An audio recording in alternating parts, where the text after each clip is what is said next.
Hi friends, मैं जागन पाल Marton institute की तरफ से आप सभी का स्वागत करता हूं। मैं आपको साइंस पढ़ाऊंगा। साइंस, आपको पता है, साइंस से महत्वपूर्ण क्वेश्चन आपके एग्जाम में पूछे जाते हैं, जैसा कि एनटीपीसी, ग्रुप डी, लेखपाल और सुपरटेट जैसे। लेखपाल की बात करें तो आपको मालूम है, इससे लमसम 5 से 10 क्वेश्चन, एनटीपीसी में 5 क्वेश्चन, रेलवे ग्रुप डी में 25 क्वेश्चन और सुपरटेट में 10 क्वेश्चन पूछे जाते हैं। चलिए हम जानकारी लेते हैं। विज्ञान के मुख्यतः 3 भाग होते हैं: भौतिक, रसायन और जीव विज्ञान। हमें तीनों का अध्ययन करना है। जैसा कि आज हम पढ़ेंगे रसायन। रसायन ऐसा टॉपिक है कि जिसमें से आपको पता है, रसायन से हम केमिकल्स के विषय में अध्ययन करते हैं और रसायन यौगिकों के विषय में अध्ययन करते हैं। आपने बहुत सारे चैनल पढ़े होंगे, लेकिन पढ़ने के बाद क्या होता है, वो चीज मिस हो जाती है। पढ़ते हैं, इतनी लैंग्वेज बता दी जाती है और बिना फायदे, जिससे कि हमारे एग्जाम के लिए जरूरी भी पॉइंट्स होते, कुछ नहीं भी होते।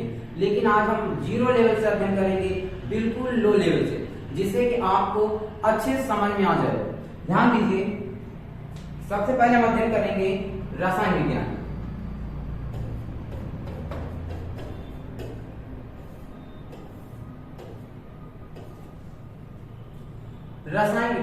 रसायन विज्ञान के अंतर्गत हम तत्वों का, यौगिकों का और धात, आधार जैसे इन सभी का अध्ययन करते हैं। इससे पहले हमें जानना जरूरी है कि रसायन विज्ञान की उत्पत्ति।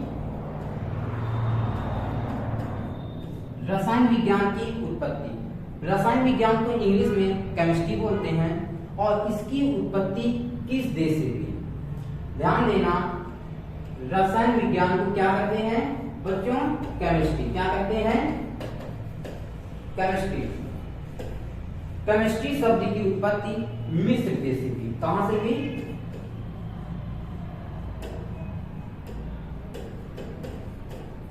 मिस्र देश से हुई।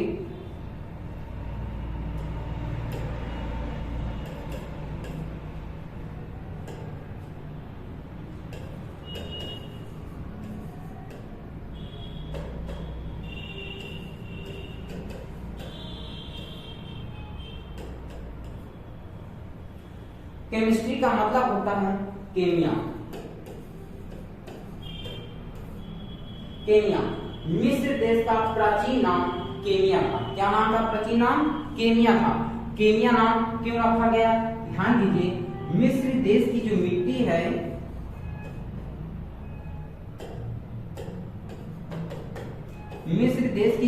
मिट्टी है, वो कैसी है? काली मिट्टी होने की वजह से इसे केमिया की उपाधि दी गई। प्राचीन समय में जो मिस्र देश था, अपने कला के क्षेत्र में सर्वश्रेष्ठ था। किस क्षेत्र में बच्चों? कला के क्षेत्र में। लेकिन आज यही कला वर्तमान समय में एक विज्ञान के रूप में उभर कर सामने आई। चलिए हम देखते हैं रसायन विज्ञान। आप जानकारी लेते हैं रसायन विज्ञान के जनक, फादर ऑफ केमिस्ट्री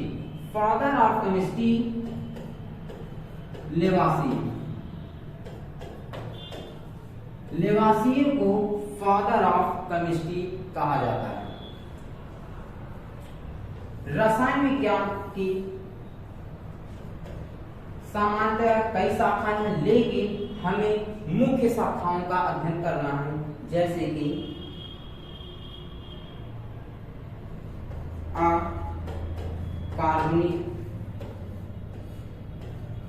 कार्बनिक और भौतिक। इसे बोलते हैं इनऑर्गेनिक और इसको फिजिकल।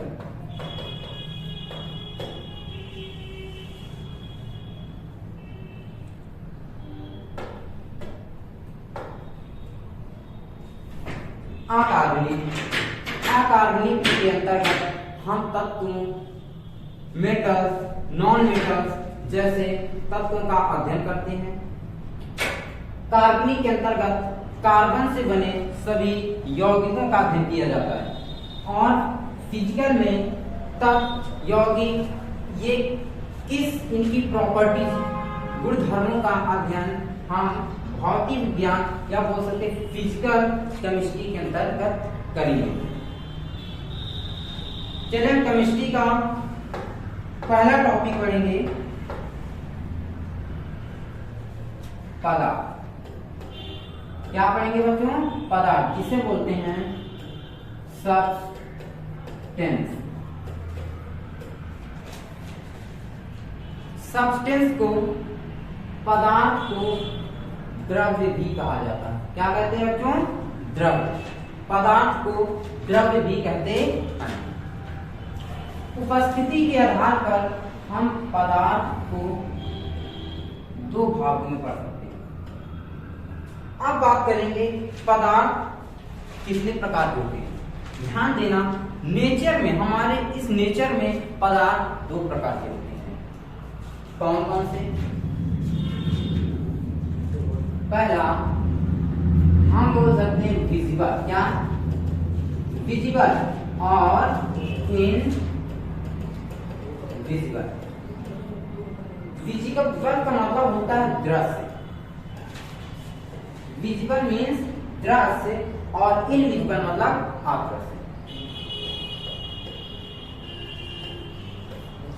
ध्यान देना बच्चों, विजिबल वे वस्तुएं जिन्हें देखा जाए। जितने भी पदार्थ हैं जिन्हें हम टच कर सके, जिन्हें हम देख सके, वो आपके दृश्य में आते हैं। जैसे कि हम क्या है, विजिबल में है। विजिबल मतलब हमें देखा जा सकता। तो क्या है विजिबल? ये विजिबल पदार्थ होते हैं। और इनविजिबल में एग्जांपल दें, जैसे कि एनर्जी। एनर्जी आपका इनविजिबल है।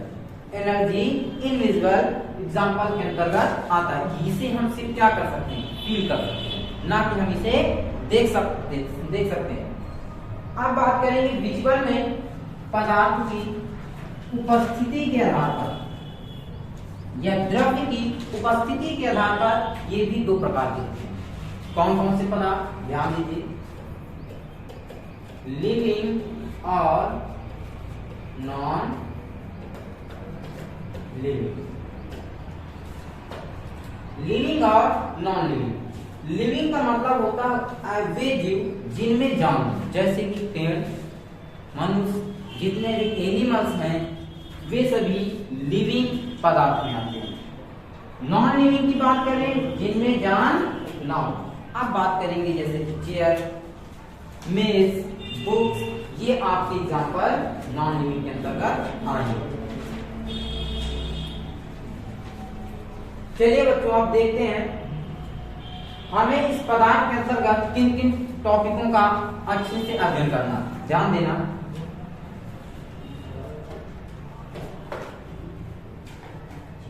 पहला हमें पदार्थ का परिचय। क्या जानना है? पदार्थ का परिचय के अध्ययन में, जिसे मैं अभी बता चुका हूं। दूसरा आपका जो टॉपिक रहेगा पदार्थ के अंतर्गत अवस्थाएं, जैसे कि तत्व, यौगिक, मिश्रण, अणु, मेटल, कंपाउंड्स, मिक्सचर और मॉलिक्यूल्स। हम इनका अध्ययन करेंगे। तीसरा हमें टॉपिक जो पढ़ना है वो है एटॉमिक स्ट्रक्चर। क्या पढ़ना बच्चों?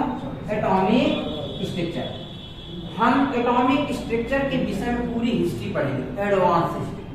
मतलब एटॉमिक के कितने पार्ट होते हैं, एटॉमिक स्ट्रक्चर होता है क्या, इसमें प्रोटॉन, इलेक्ट्रॉन, न्यूट्रॉन ये प्रेजेंट कहाँ होते हैं, वो हम इनका अध्ययन एटॉमिक स्ट्रक्चर के अंतर्गत करेंगे। न्यूक्लियस क्या होता है, इसकी खोज किसने की, और बात करें इलेक्ट्रॉन कहाँ पे प्रेजेंट रहते हैं और किन किन रसायन के वैज्ञानिकों ने अपना मॉडल दिया। तो ध्यान देने दीजिए, हम इनका अध्ययन एटॉमिक स्ट्रक्चर के विषय में समझ करेंगे बिल्कुल जीरो लेवल से। चौथा जो टॉपिक पढ़ेंगे वो हम पढ़ेंगे अम्ल, क्षार और इसी के अंतर्गत पीएच स्केल पैमाना। अम्ल क्या होते हैं, क्षार क्या होते हैं और पीएच स्केल जैसे कि आप पूछ लिया जाता है पीएच मान की खोज किसने की, तो सॉरी सर। अम्ल क्या होता है, क्षार क्या होते हैं, हम इनका अध्ययन करेंगे। अगला जो टॉपिक हम पढ़ेंगे वो होगा इसी के अंतर्गत आवर्त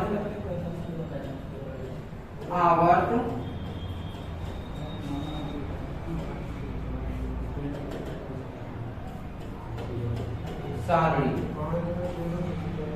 या बोल सकते हैं पीरियोडिक टेबल। अगला टॉपिक होगा, नेक्स्ट जो टॉपिक होगा हम वो पढ़ेंगे पॉलीमर। इसे बोलते हैं बहुला। क्या बोलते हैं बच्चों, बहुला। अगला जो मेरा टॉपिक होगा वो क्या होगा, बहुला। नेक्स्ट जो पढ़ेंगे सातवां जो अगला टॉपिक होगा वो होगा हाइड्रोकार्बन। क्या पढ़ेंगे बच्चों, हाइड्रोकार्बन। ध्यान देना, बहुलक से भी क्वेश्चन बहुत एग्जाम में पूछे जाते हैं, जैसे पॉलीथीन किसके बने होते हैं। अब एनीवे जितने भी प्लास्टिक के टाइप्स पूछ लिए जाते हैं, हम इनका अध्ययन बहुलक के अंतर्गत पढ़ेंगे। हाइड्रोकार्बन क्या होते हैं, कार्बन और हाइड्रोजन के संयोग से जितने भी कंपाउंड्स बनते हैं उनका अध्ययन हम हाइड्रोकार्बन के अंतर्गत करेंगे। किसके अंतर्गत करेंगे, हाइड्रोकार्बन के अंतर्गत करेंगे। आपका जो नेक्स्ट टॉपिक होगा वो होगा जिसमें से हम बोल सकते हैं अदर, जैसा कि हम इसके अंतर्गत अनेक पढ़ेंगे, जैसे कि कांच, उर्वरक,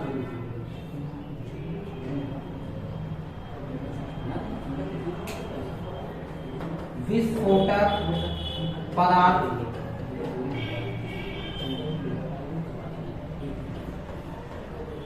सीमेंट।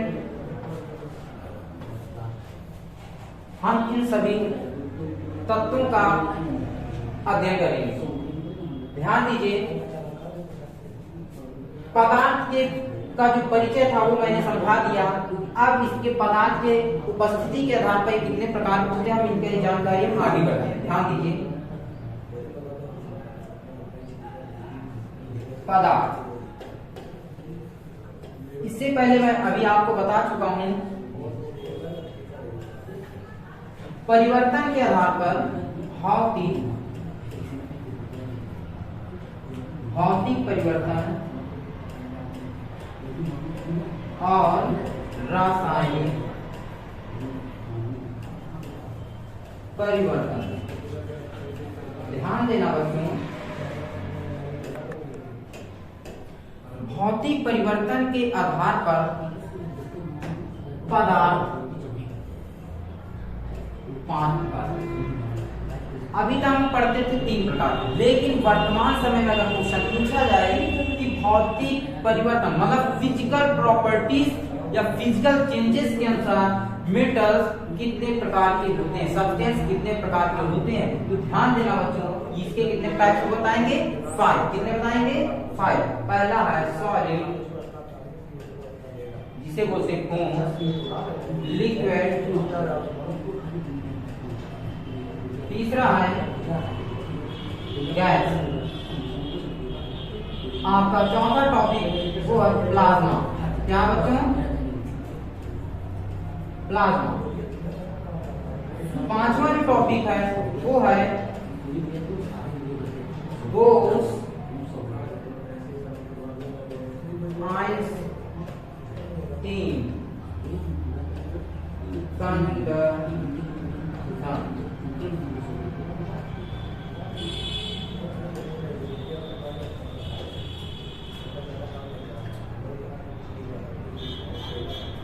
सबसे पहले हम अध्ययन करेंगे मेटल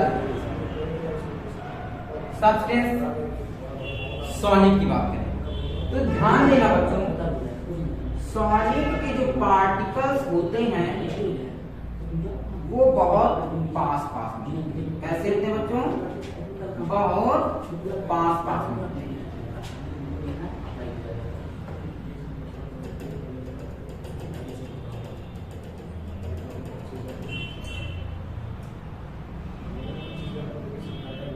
इन पार्टिकलों के बीच आणविक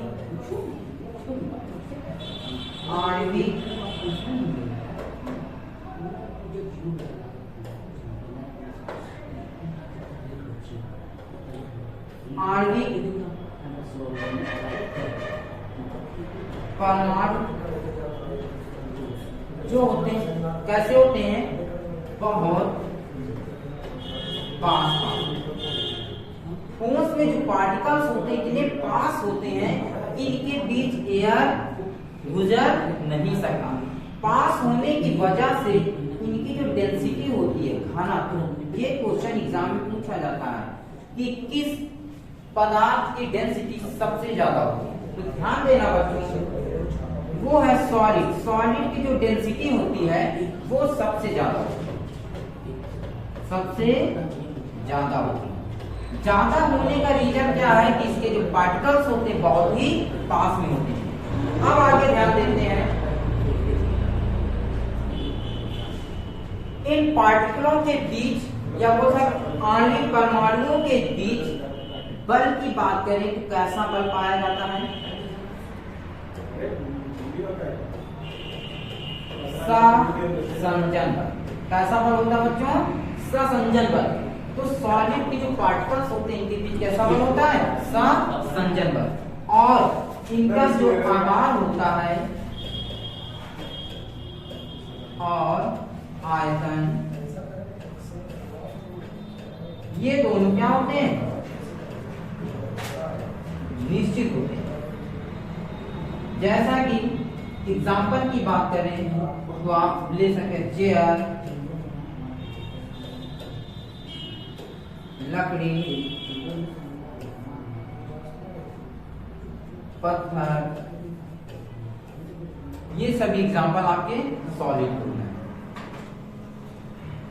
क्वेश्चन आएगा जितने भी पदार्थ होते हैं, बहुत मेन पॉइंट आपको बताने जा रहा हूं जो एग्जाम में पूछा जाता है, पदार्थों के जो पार्टिकल्स होते हैं सदैव किस अवस्था में उपस्थित रहते हैं। तो ध्यान देना बच्चों, जितने भी पदार्थ हैं, चाहे ठोस की बात करें, चाहे द्रव की बात करें, चाहे गैस की बात करें, इन सभी के जो पार्टिकल्स होते हैं वो सदैव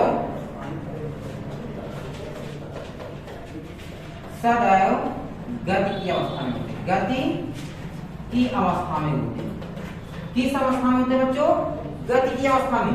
अब एग्जाम्पल की बात करें, जैसा कि आप अगर लिक्विड लें, पानी क्या है, द्रव है, पदार्थ है, पानी क्या है, द्रव है। अब आप क्या कीजिए, एक पात्र में अगर वाटर लेंगे और उस पात्र में थोड़ा सा कलर, अगर आप इसमें कलर डालेंगे तो आप देखेंगे कि कलर कुछ समय बाद वो कलर पूरे वाटर में फैल जाता है। इससे क्या साबित हुआ कि कोई भी पदार्थ सदैव उस पदार्थ के पार्टिकल्स गतिज अवस्था में होते हैं।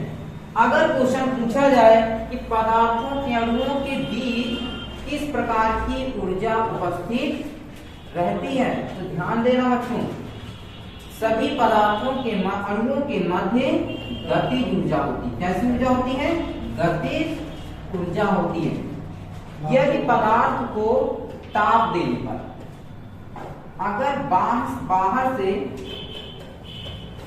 ताप दिया जाएगा, टेम्परेचर देंगे, तो पदार्थ के जो अणुओं की जो गतिज ऊर्जा होगी, कौन सी ऊर्जा, गतिज ऊर्जा घटेगी कि बढ़ेगी। ध्यान देना बच्चों, गतिज ऊर्जा क्या हो जाएगी, बढ़ जाती है। क्या हो जाती है, बढ़ जाती है।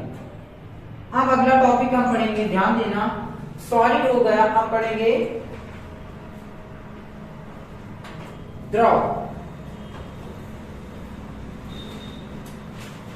के जो पार्टिकल्स होते हैं वो सॉलिड की तुलना में दूर होते हैं। इनके बीच जो आणविक आकर्षण जो फोर्स होता है वो सॉलिड की तुलना में कम होता है। अणुओं के बीच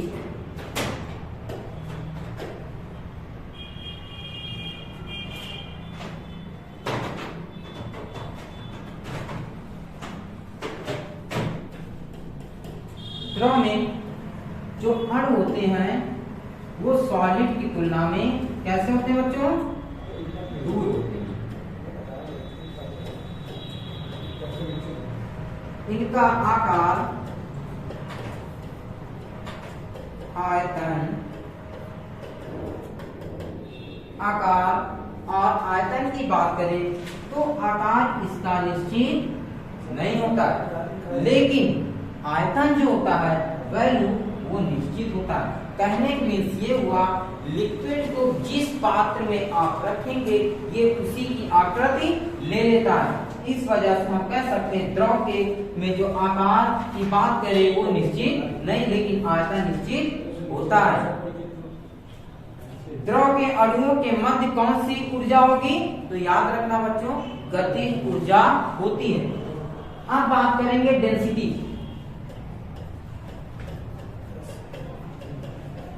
डेंसिटी मतलब घनत्व। तो ये द्रव की घनत्व की बात करें तो ठोस से क्या होता है? ठोस पदार्थ से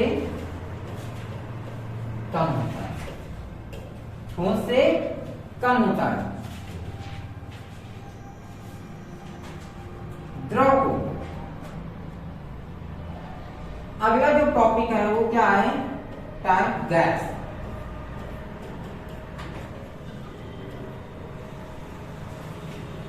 गैस की बात करें तो गैस में गैस का जो आयतन व आकार दोनों निश्चित नहीं होता है, और इसके जो अणु होते हैं वो बहुत दूर दूर होते हैं, बहुत दूर दूर होते हैं, जिसकी वजह से अगर क्वेश्चन कहा जाए इन अणुओं के मध्य कौन बल की बात करें तो अणुओं के मध्य कोई बल नहीं होता है, बल नहीं पाया जाता है। और इनकी जो डेंसिटी होती है,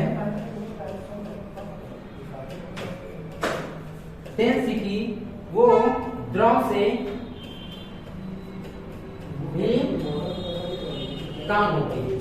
बच्चों इसकी जो डेंसिटी होती है वो क्या होती है? द्रव से भी कम होती है। इनकी डेंसिटी द्रव से भी कम होती है। अगर बात करें बहाव की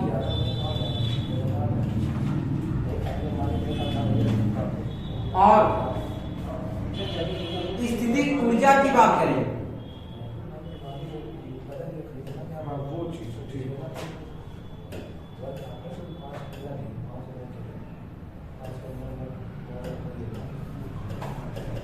स्थितिज ऊर्जा की बात करें व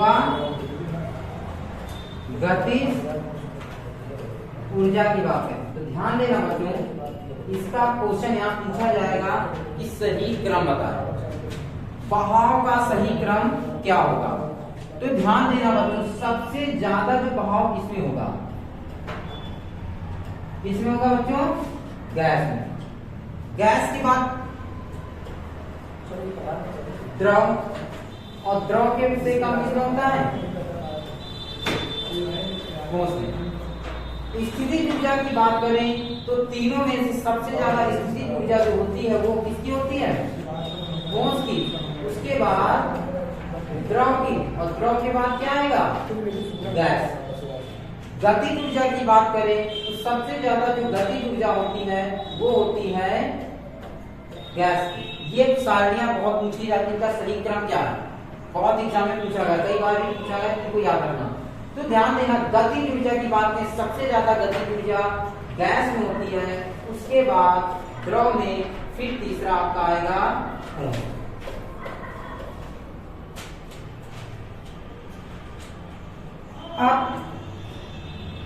अब चौथी अवस्था पढ़ेंगे।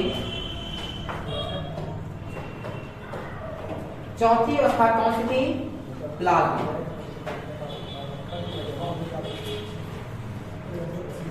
चौथी अवस्था है प्लाज्मा। अब ये जानकारी लेना, प्लाज्मा है क्या? प्लाज्मा क्या होता है, ध्यान देना।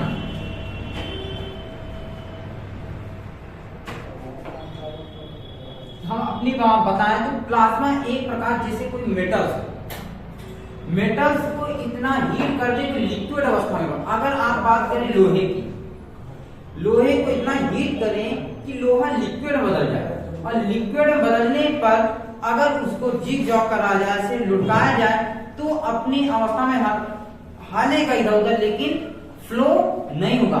आप सबसे अच्छा एग्जांपल लें, जैसे कि आप देखते हैं ठंड में हमें क्या हो जाए, जुकाम हो जाता है, होता कि नहीं? जुकाम में हम जो खखारते हैं बहुत तेजी से, बहुत सा निकलता है, तो आप देखते हो जहां पे गिरेगा,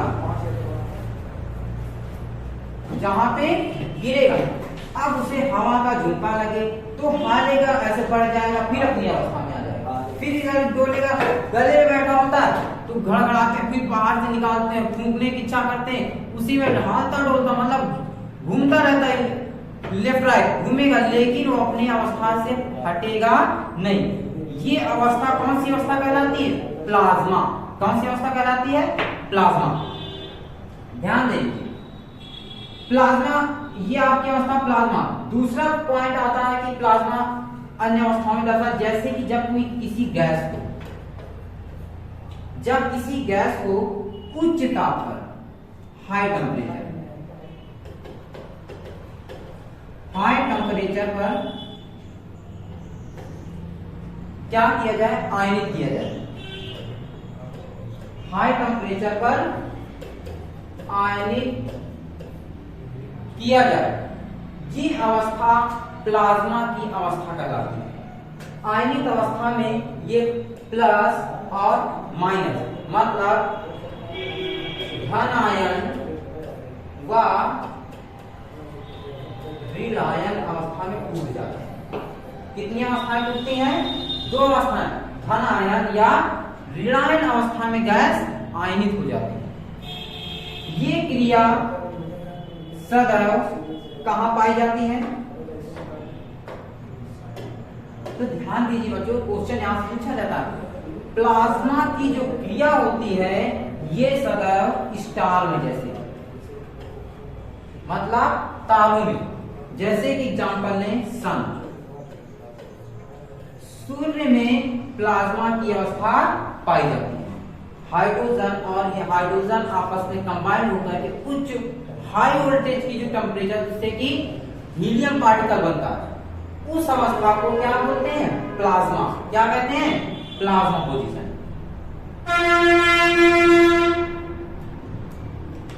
प्लाज्मा की खोज की बात करें,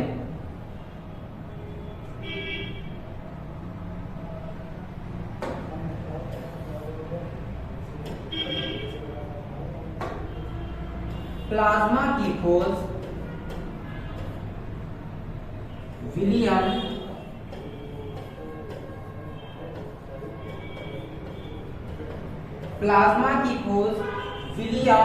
क्रूक्स ने 1879 में किया। कब किया? ध्यान देना बच्चों, प्लाज्मा की खोज 1879 में हो चुकी थी। प्लाज्मा की खोज 1879 में हो चुकी थी, लेकिन इसका जो नामकरण की बात करें, प्लाज्मा नाम ये 1920 ईस्वी में मिला। कब मिला बच्चों? 1920 ईस्वी। और किसने दिया?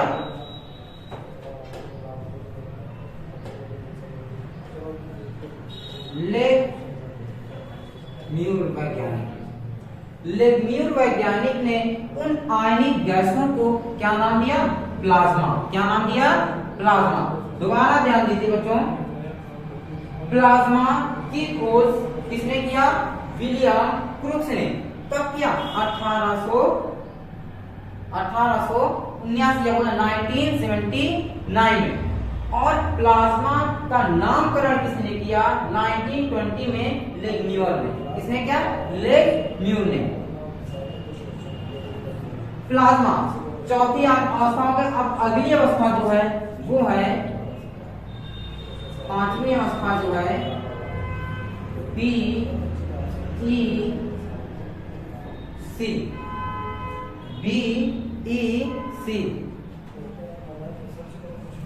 इसी को बोलते हैं बोस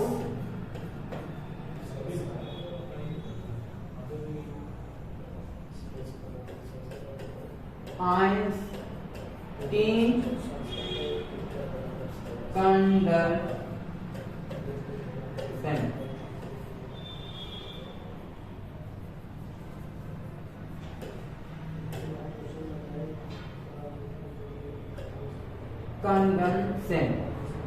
बोस आइंस्टीन कंडक्शन।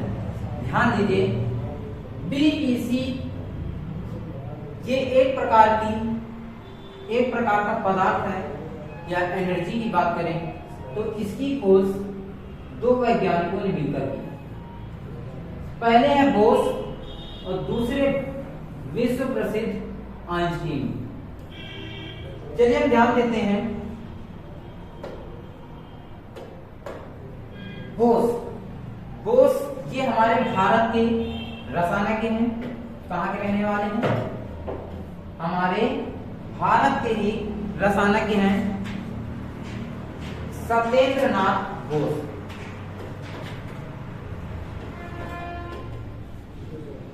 सत्येंद्रनाथ बोस।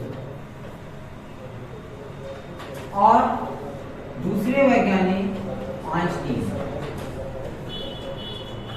इन दोनों ने मिलकर बीईसी मतलब बोस आइंस्टीन कंडक्शन का आविष्कार। आज भी ये जिसकी बात करें ये वो पदार्थ की अवस्था है जिसे कृत्रिम रूप से ज्ञात किया गया, लेकिन आज भी ये आज वर्तमान समय की बात करें तो ये अविधा में पड़ा हुआ है। बोल सकते हैं परिपूर्ण रूप से भी इसकी खोज नहीं हुई।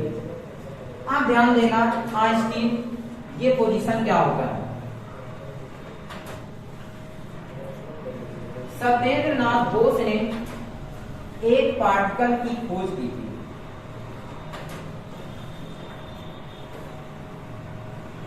सत्येंद्रनाथ बोस ने एक पार्टिकल की खोज की थी जिसका नाम था हिग्स बोसान। क्या नाम था? Higgs boson.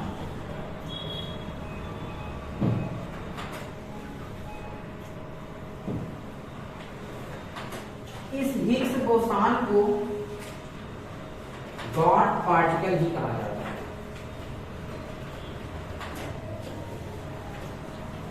हिग्स बोसान क्या कहा जाता है बच्चों? गॉड पार्टिकल, या बोल सकते हैं ईश्वरीय कण। क्या कहेंगे? ईश्वरीय कण। ऐसा कहा जाता है कि हमारी जो यूनिवर्सिटी है या हमारा जो ब्रह्मांड है, इन वैज्ञानिकों ने सिद्ध किया कि इस ब्रह्मांड का जो आविष्कार है वो हिग्स बोसान के द्वारा ही हुआ है। किसके द्वारा किया गया है? हिग्स बोसान पार्टिकल के द्वारा किया गया है। अब बात करें हिग्स बोसान पार्टिकल के विषय में तो ध्यान दीजिए, इन्होंने कहा, किसने? सत्येंद्रनाथ बोस ने बात सिद्ध किया कि जब हिग्स बोसान पार्टिकल को अगर हम नॉर्मल टेम्परेचर प्रेशर पर या बोल सकते हैं परम शून्य ताप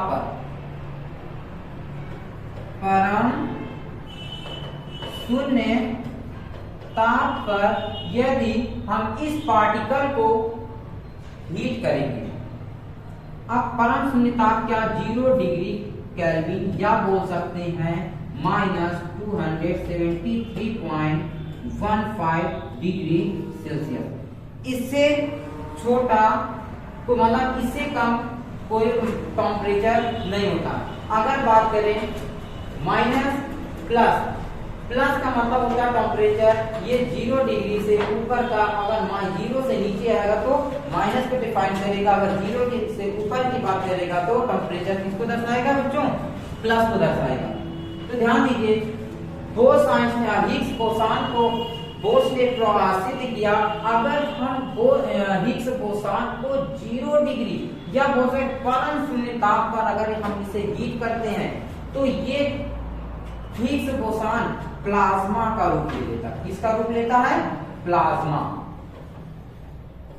प्लाज्मा का रूप ले लेता है। चलिए दोबारा ध्यान करते हैं।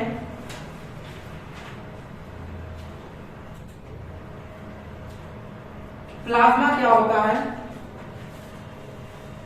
प्लाज्मा की खोज नामकरण की बात करें 1920 में लेग्यूम ने दिया, और खोज की बात करें विलियम क्रुक्स ने 1879 में दिया। गैस को अगर हाई टेम्परेचर पर आप आयनिंग करते हैं तो ये प्लाज्मा का गुणवत्ता दर्शाएगा। ये क्रिया स्टार तारों में जैसे कि सूर्य में पाई जाती है। अगला था बोस आइंस्टीन। बोस हमारे भारत के रसायनज्ञ हैं जिनका नाम सत्येंद्रनाथ बोस था, और आइंस्टीन विश्व विख्यात रसायनज्ञ वैज्ञानिक। ध्यान दीजिए, सत्येंद्रनाथ बोस ने एक ऐसे पार्टिकल की खोज की जिसका नाम क्या था? Higgs boson. बच्चों क्या था? Higgs boson.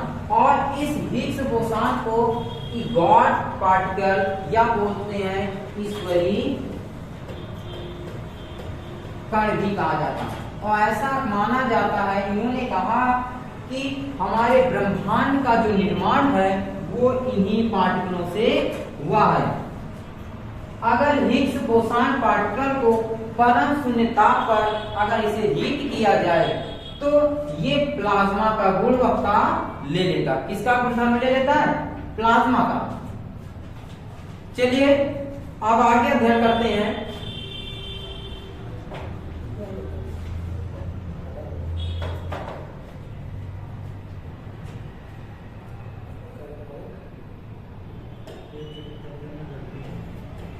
Solid, liquid, gas.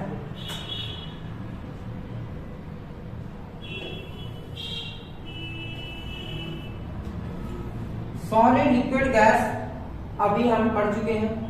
अब हम अध्ययन करेंगे द्रव्य की अवस्थाएं। क्या पढ़ेंगे बच्चों? द्रव्य की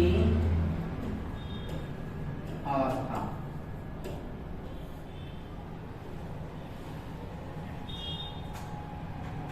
सॉलिड का लिक्विड में बदलना।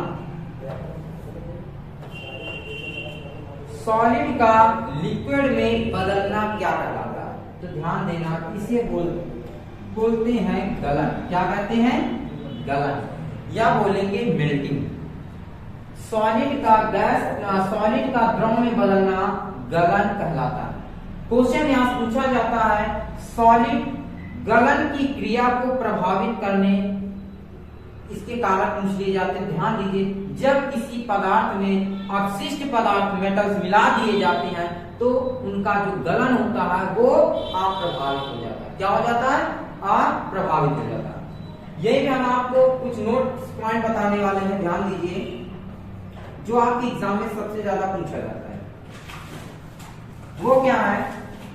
पहला, जब किसी ठोस पदार्थ, अगर जब कोई ठोस पदार्थ ठोस से द्रव में बदलता है, मतलब गलता है, तो गलने पर, द्रव अवस्था में बदलने पर उसका जो आयतन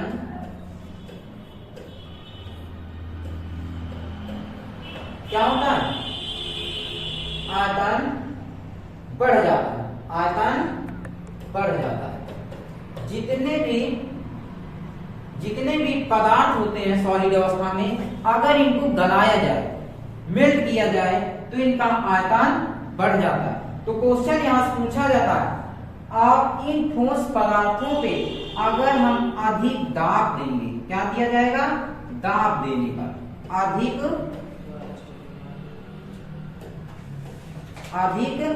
दाब देने पर उनका गलनांक घटेगा कि बढ़ेगा? क्वेश्चन यहाँ पूछा जाता है।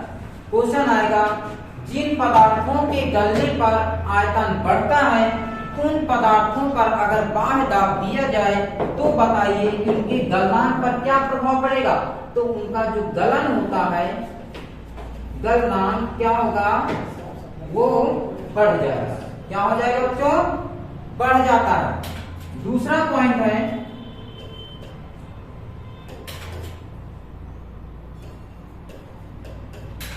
जब किसी ठोस पदार्थ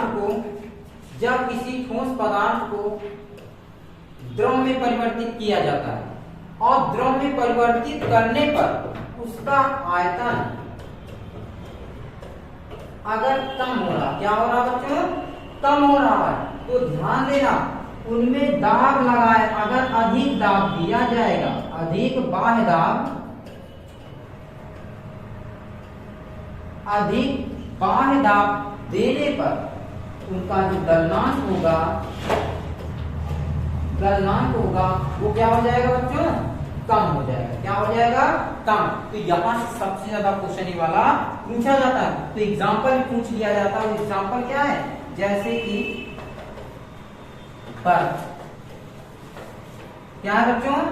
बर्फ ऐसा सॉलिड पदार्थ है जिसके गलने पर इसका आयतन क्या हो जाता? कम हो जाता। अगर इसे बाहर से दाब दिया जाएगा तो इनकी जो गलन की क्षमता होती है वो क्या हो जाती है? कम हो जाएगा। अगर आप दो टुकड़े लें बर्फ के और वो अच्छे तेजी से पुश करें बाहर, तो देखना कुछ समय बाद वो दोनों आपस में क्या हो जाते हैं? चिपक जाते हैं। ये किसके कारण होता है? दाब की अवस्था, क्योंकि ऐसे पदार्थों में अगर बाहर दाब दिया जाएगा तो इनका गलन क्षमता कम हो जाती है। तो उम्मीद है कि आपको समझ में आ गया होगा। सॉलिड से द्रव में बदलना क्या कहलाता है? गलन। क्वेश्चन आएगा, यदि किसी सॉलिड में अवशिष्ट पदार्थ मिला दिया जाए तो उनके गलन पर क्या प्रभाव पड़ेगा? तो गलन अपरिवर्तित हो जाए, मतलब गलन की जो क्रिया होगी वो कम पड़ जाएगी। ध्यान दीजिए, लिक्विड का सॉलिड में बदलना मतलब द्रव का ठोस में बदलना क्या कहलाता है? तो हिमकरण। क्या कहलाता है? हिमकरण। हिमकरण या बोलते हैं फ्रीजिंग।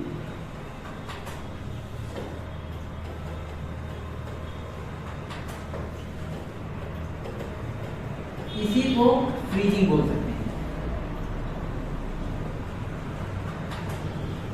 चलिए ध्यान दीजिए, द्रव का गैस में बदलना, द्रव का गैस में बदलना कौन सी क्रिया कहलाती है? इसे बोलते हैं वाष्पीकरण। क्या कहेंगे बच्चों? वाष्पीकरण। वाष्पीकरण के विषय में आप अच्छे से अध्ययन करेंगे।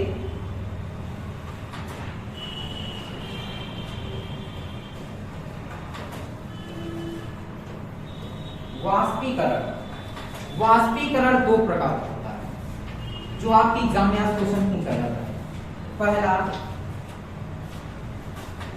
पहला होता है वाष्पन, इवापोरेशन। दूसरा होता है क्वथन। ध्यान देना, जो वाष्पन की जो क्रिया होती है, ये क्रिया समानता, वाष्पन की जो क्रिया होती है ये सामान्यतः है किसी भी, बोल सकते हैं सामान्यता, सामान्यता पर होने लगती है। ये क्रिया सामान्यता पर शुरू हो जाता है। क्वेश्चन आता है कि वाष्पन की क्रिया को प्रभावित प्रमुख कारक, तो ध्यान देना, वाष्पन की क्रिया को प्रभावित करने वाले कारक जैसे कि क्षेत्र फल का बढ़ाना। अगर किसी द्रव के क्षेत्रफल के एरिया को बढ़ा दिया जाए तो ध्यान देना, तो वहां पे वाष्पन की जो क्रिया होगी वो तेज हो जाती है। दूसरा पॉइंट, तेज हवा का बहाव से, अगर वायु के ऊपरी भाग में अगर तेज हवा का बहाव दे दिया जाए तो उस अवस्था में वाष्पन की क्रिया तेज हो जाती है। इसका सबसे अच्छा एग्जांपल जैसे कि कूलर। तीसरा है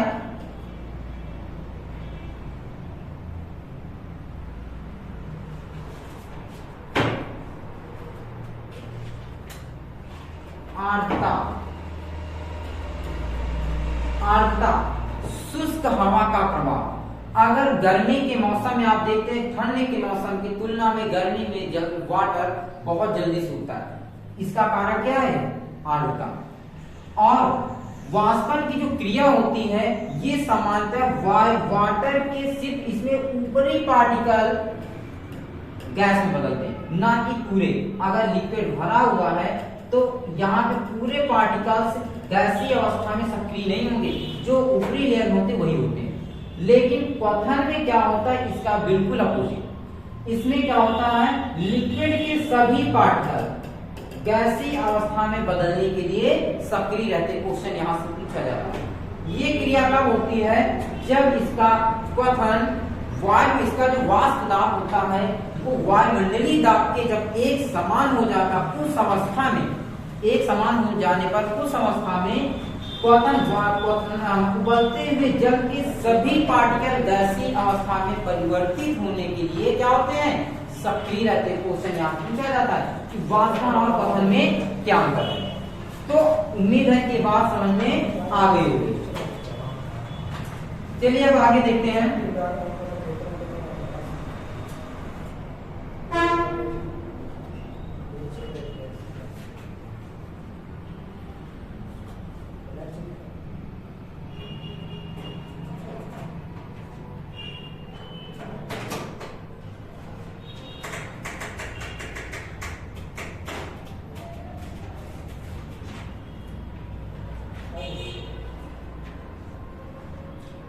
लिक्विड का गैस में बदलना। आप पढ़ेंगे ठोस का गैस में बदलना क्या कहलाता है? ऊर्ध्वपातन या सब्लिमेशन। मतलब जब कोई ठोस पदार्थ डायरेक्टली द्रव में ना बदल के गैस में बदल जाए उसे बोलते हैं ऊर्ध्वपातन। जैसे कि एग्जांपल नौसागर, आयोडीन, कपूर, ये ऐसे कंपाउंड्स हैं जिनमें ऊर्ध्वपातन की क्रिया होती है, जिनमें ऊर्ध्वपातन की क्रिया होती है। सॉलिड से डायरेक्टली गैस में बदलना क्या कहलाता है? ऊर्ध्वपातन। क्या कहलाता है? ऊर्ध्वपातन। ध्यान दीजिए, गैस से ठोस में बदलना, गैस से ठोस में बदलना निक्षेपण क्या कहलाता है बच्चों?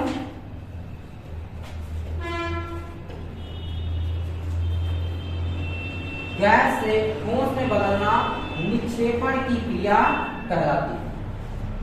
सॉलिड से गैस में बदलना ऊर्ध्वपातन और गैस से सॉलिड में बदलना निक्षेपण क्या कहलाता है? निक्षेपण।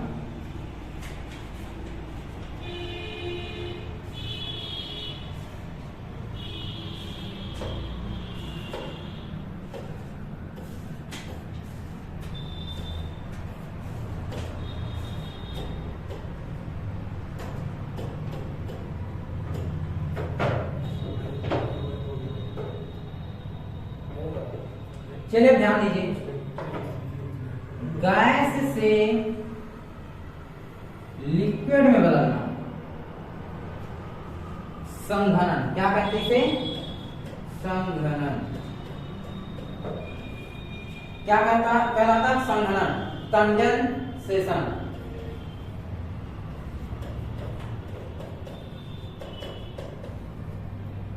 गैस का द्रव में बदलना संघनन कहलाता है। तो ध्यान दीजिए, क्वेश्चन यहाँ पूछा जाता है उन देशों में जहां पे महासागरों का पानी खारा होता है या जिसे बोलते हैं खारापन, क्षारीय, तो ऐसे वहां पे पीने योग्य पानी बनाने के लिए किस प्रोसेस का प्रयोग किया जाता है, किस विधि को अपनाया जाता है। तो ध्यान दीजिए, वहां पे आसवन, कौन सी विधि को अपनाया जाता है, आसवन। तो यहाँ पे ऑप्शन पूछा जाता है, आसवन इक्वल टू जो होता है वो होता है क्वथन, क्वथन और संघनन। जहां पे क्वथन और संघनन की क्रिया, दोनों क्रियाएं एक साथ घटित होती है, उस अवस्था को बोलते हैं आसवन। क्या कहते हैं, आसवन। आसु जल को पीने योग्य बनाने के लिए इसी प्रोसेस का प्रयोग किया जाता है। किसका किया जाता है, आसवन का। ध्यान दीजिए बच्चों, दोबारा, सॉलिड का गैस में बदलना क्या कहलाएगा, गलन। लिक्विड का ठोस में बदलना हिमकरण या फ्रीजिंग बोलेंगे। सॉलिड का गैस में बदलना, सॉलिड का गैस में बदलना ऊर्ध्वपातन। गैस का सॉलिड में बदलना निक्षेपण। गैस का लिक्विड, गैस का लिक्विड में बदलना संघनन और लिक्विड का गैस में बदलना वाष्पीकरण कहलाता है। उम्मीद है कि ये टॉपिक आपको समझ में आ गया होगा।